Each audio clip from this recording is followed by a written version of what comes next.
Assalamualaikum warahmatullahi wabarakatuh. Selamat pagi para penonton dan saya ucapkan rasa hormat kepada dosen pengampu Pak Lutfi Faru Rijal, di mana pembuatan video ini untuk memenuhi tugas ujian tengah semester mata kuliah dasar-dasar manajemen pemerintahan.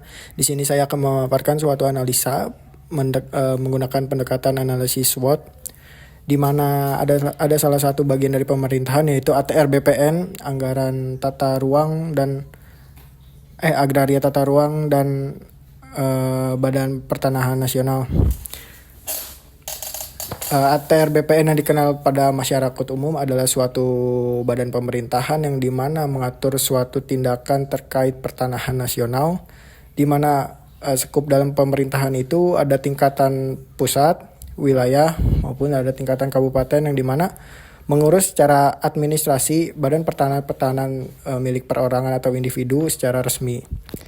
Nah, yang menjadi analisis pada video ini adalah di mana analisis SWOT ini yang pertama adalah strength, yaitu kekuatan, di mana badan pertanahan ini adalah menjadi suatu legal standing yang diresmikan oleh negara yang masuk pada pemerintahan.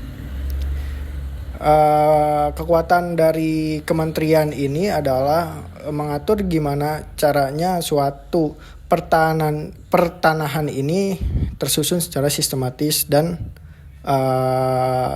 tidak cacat secara hukum, di mana kebanyakan pada catatan administrasi pertanahan di Indonesia ini adalah suatu tindakan yang banyak sekali polemik karena unsur dari beberapa budaya, agama maupun adat istiadat, di mana tanah-tanah negara atau tanah-tanah individual ini menjadi suatu permasalahan, dan yang menjadi solusi atas permasalahan tersebut adalah ATR BPN itu sendiri.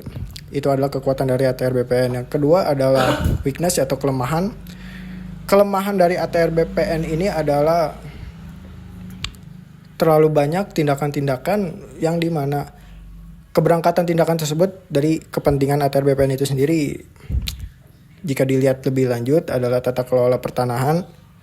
Wilayah-wilayah di Indonesia, termasuk wilayah-wilayah dalam kota-kota besar, adalah suatu perselisihan sengketa tanah, di mana orang-orang kelas elit atau orang-orang kaum atas ini memperebutkan hak-hak tanahnya terhadap yang mendiskriminasikan kaum-kaum kecil untuk memperebutkan tanah-tanah demi kepentingannya, di mana kepentingan tersebut adalah untuk berusaha maupun kepentingan-kepentingan politik lainnya, di mana tidak ada secara resmi catatan-catatan administrasi yang dipenuhi oleh setiap orang-orang yang merasa dirinya itu elit dan kapan saja bisa merebut pertanahan. Nah, peran ATR BPN yang menjadi kelemahan adalah di situ, di mana ATR BPN itu sendiri adalah yang tadinya harus penegakan hukum secara sah untuk perihal pertanahan, kali ini justru menjadi suatu kelemahan, di mana badan pertanahan ini bisa ditumpulkan kapan saja oleh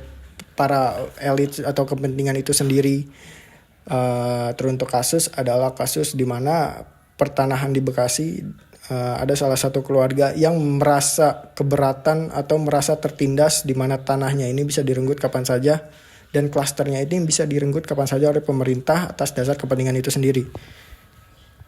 Jadi untuk kelemahan, untuk weakness dari ATR BPN itu seperti yang saya paparkan tadi, masih banyak evaluasi yang harus dilakukan dan harus dibenahkan oleh ATR BPN itu sendiri untuk menjadi suatu badan penegak pertanahan dalam tingkatan nasional atau di negara Kesatuan Republik Indonesia ini. Yang kedua ada opportunity, yaitu peluang. Peluang dalam ATR BPN. Yang ketiga adalah peluang atau opportunity.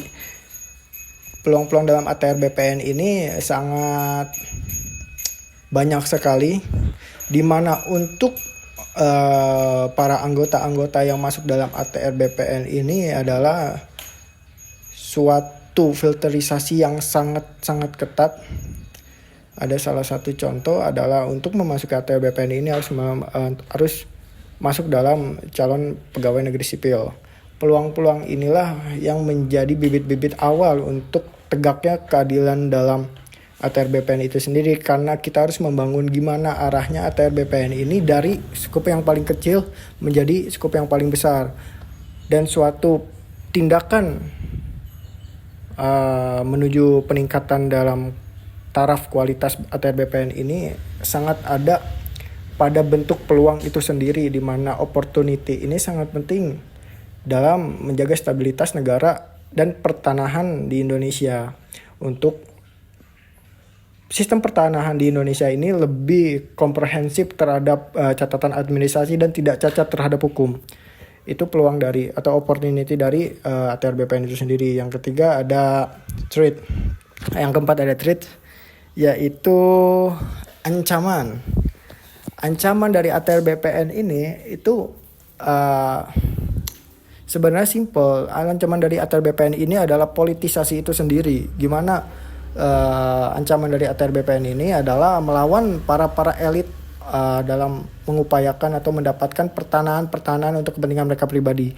Ancaman ini justru sangat penting untuk ditegakkan, di mana kaum tertindas atau kaum kelas bawah yang memiliki tanah secara sah itu harus tetap ditegakkan dan tidak kehilangan hak-hak mereka untuk mendapatkan pertanahan. Karena pada revolusi agraria kaum untuk buruh atau kaum kelas bawah ini memerlukan tanah mereka untuk bercocok tanam, untuk berternak, ataupun untuk memiliki taman mereka untuk sendiri, untuk keluarganya itu sendiri.